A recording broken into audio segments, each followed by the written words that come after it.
Hey, what's up, Street Talks? The Kim from the Kim Street Photography Blog. Currently outside Alma Negra, my favorite coffee shop in Mexico City. Alright, cool spot. Alright, so chilling with my buddy Todd. What's up, Todd? Let's hang out next to this gray wall.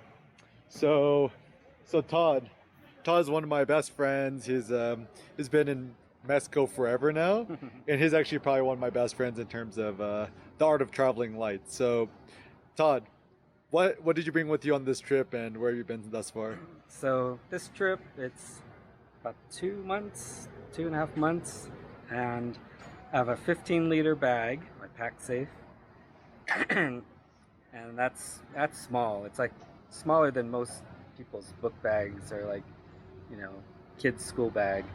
So I got that. Secret to traveling light is wool, merino wool. So Icebreaker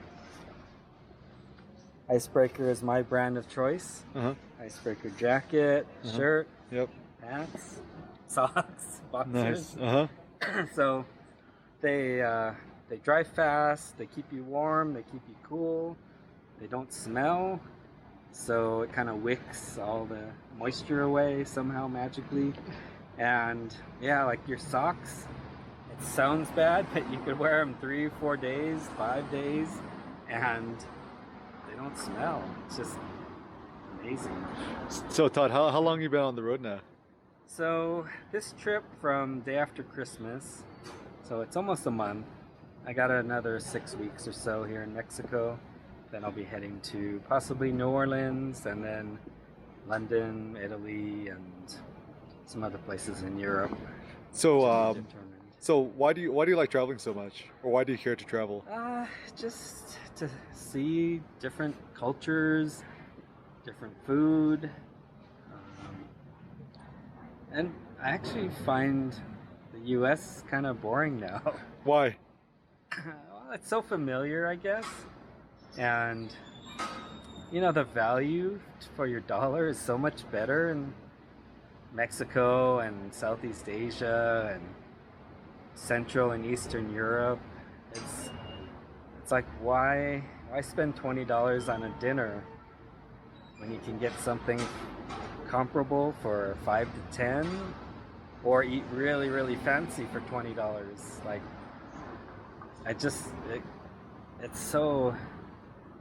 it's hard for me to justify, right? Or so in a day, get a coffee, have lunch, have dinner, dessert. You're gonna spend easily $40, maybe $50 in the U.S. And in some of these countries, you can do all that for like $15, $20. So it's just, I don't know. It's just the value for money is so much better. And I just feel better about not spending so much. So what are some other good travel hacks to save money? There's Airbnb.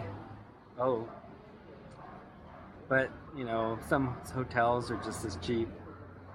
So you gotta watch out for really bad cheap hotels. But couch surfing, if you're a little adventurous, just get on couch surfing and meet some people. And I don't like doing it. I've done it a few times just because I need to work on the computer, and when you couch surf, you're kind of obligated to hang out with the person, and they'll show you around, or that's good once in a while, and it's good for my videos. But overall, I can't spend 7 days just staying at someone's house. Yeah. But that's a good way if you're going a couple nights here and there and just meet some people, and that's a really cool way to travel. So what would you tell people who want to travel, but either they're scared, they're risk averse, they're worried that it might cost too much money, or can't take enough time off work, blah blah blah. Like what kind of advice would you give to encourage people to travel more? So when I was college age, working part-time, I would save money and then take a weekend trip. Just search wherever a cheap flight was, right? And a buddy of mine, he would just say, all right, whatever you find, just book it and I'll pay you back and we'll go. And so we would take these weekend trips. We'd go skiing. We'd just do all this stuff around the state. Sometimes go to Mexico. You know, we did Cancun and the beachy stuff, and just kind of ease into traveling and get comfortable with close trips, and then venture off to some of the more exotic places, and once you kind of get the hang of things, and you're not really scared of trying new places. Like last year I went all through Eastern Europe, and they speak mostly Russian, and language was a bit tricky, but I still made it through, and I'd eat McDonald's a couple times when I couldn't understand what the restaurants were serving and that kind of thing. But yeah, it's cool. It's fun, and just kind of going places where there's not a lot of tourists too is what I really like. One thing that was really cool about your trip this time is you've been able to simplify your gear so much. So like, tell us what you're currently packing and how you're able to simplify it so much. Okay, so I used to start out with the big DSLRs and all that, and got smaller and smaller, mirrorless, and now my main video camera is a Sony RX100 Mark VII. Really small, just compact point and shoot camera, but really capable. And what we're filming on now is the Osmo Action, like the GoPro equivalent. And then for photos, it's just Pixel 3. And is that Pixel 2 or 3? This is a 3. Oh, that's a 3. Wait, when did you get the 3? Maybe like 6 months ago. Oh, okay. How much you get it for? Maybe 400 used on eBay. Oh, nice. So yeah, Pixel, and then I have a Xiaomi Mi 9 SE, which is kind of as good as the iPhone XS. And so I use between the two, depending. Some shoot things better than others. But my whole camera, photo, video setup is now like, you could hold it in your hands like this, and really got my packing down to just a tiny backpack. So can you go any more minimalist? There's like small things here and there I can get rid of, but there's not much point to it. I still have to carry the MacBook Pro so I can edit video. That's the main thing. When I don't have that, I could pack in like an 11-liter bag. Whoa. Probably even smaller. But yeah, I want to go one trip with just what I'm wearing. Well, that's a good idea. And just take your Pixel. Yeah, the Pixel and maybe this Osmo Action. Is there a way to link the Osmo Action with the Pixel in terms of transferring videos and stuff? I think there is. So yeah, no computer, so no bag, just maybe a jacket, pants, and shirt. And you should totally. That would be like a cool viral video, like traveling the world without a bag. It's like no bag, no camera. So we'll see. Icebreaker. I want to talk to you guys about that. Oh, that's actually a good idea. Yeah. Oh, so one thing else I like about you is kind of your entrepreneurial spirit. So, like, there's a lot of people just like working 9-to-5 jobs. Their dreams is travel the world, blah blah. How do they go from, office tech worker, whatever, to not? Well, passive income is like the main. That's the key, I think. Well, what does passive income mean though? So basically not having to physically do work that brings in money. So a lot of it is like, maybe if you're an author and your books are selling, and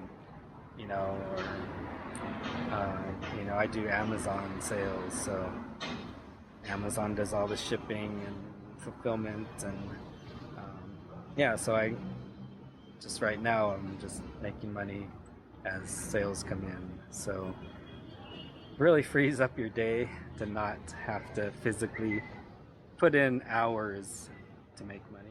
So like, let's say I'm a beginner. How do I start selling stuff? It's tough. I've been selling stuff for, I don't know, 15, 20 years, but online. But, I started with eBay and Craigslist and went to Amazon. And it's just, you have to find the product and you have to find a supplier and the market for it. So it's tough. It's very competitive now, and with China. So how do you get into it though? Like, to start now is pretty tough. You really have to have a good product yeah. and a pretty tight market where you don't have a lot of competitors. So it's, yeah. Do you think the photo market's still a good one, or too oversaturated? It's oversaturated, I think. So yeah, it's tough. People ask me all the time, what should I sell? And I'm like, I don't know, because if I knew, I would be selling it. Oh, as that's well. true. So, yeah.